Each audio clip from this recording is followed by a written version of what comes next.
سعودی عرب کا ایک قبرستان 30 سال سے بند پڑا تھا۔ آخر فیصلہ ہوا اب اس کو برابر کر دیا جائے اور گورنمنٹ نے اجازت دے دی اور یہ کمپنی کو اس کا ٹھیکہ مل گیا اور کمپنی نے اپنا کام شروع کیا۔ کام کے دوران بوسیدہ ہڈیاں اور بدبو کے علاوہ کچھ نہ تھا۔ کام کے دوران جب ایک جگہ کھدائی کی گئی تو وہاں بدبو کی بجائے خوشبو محسوس ہونے لگی۔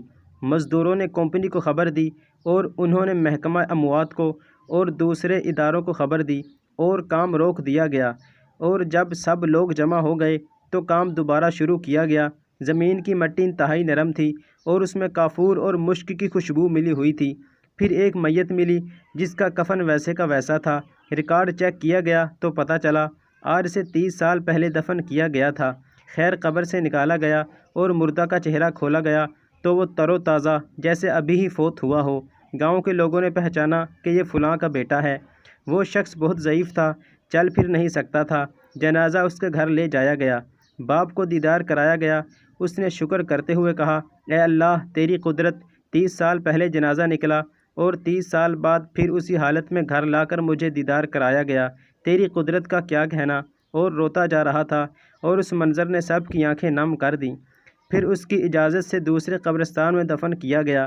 پھر باپ سے پوچھا گیا کہ تیرے بیٹے کے وہ کون سے عمل تھے؟ باپ نے جواب دیا، میرا بیٹا اللہ سے بہت محبت کرتا تھا، پہلی صف میں نماز پڑھتا تھا۔ کوئی ایسی صبح نہ گزری تھی جب میں نے فجر کی آواز دی ہو اور میں نے اس کو جاگا ہوا نہ پایا ہو۔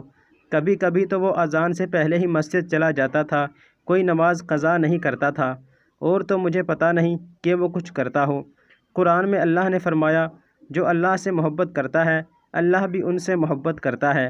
اور پھر اللہ نے بتایا کہ اے بندے، میں نے تیری محبت کو قبول کیا، تجھ کو کیڑوں کی خوراک نہیں بنایا۔ نماز تو ہم سے بہت لوگ پڑھتے ہوں گے مگر نماز کا اہتمام بہت کم لوگ کرتے ہوں گے۔ محبت تو ہم سب کرتے ہیں مگر محبت کا ثبوت بہت کم لوگ دیتے ہوں گے۔ مزید اچھی ویڈیوز کے لیے چینل کو ضرور سبسکرائب کریں۔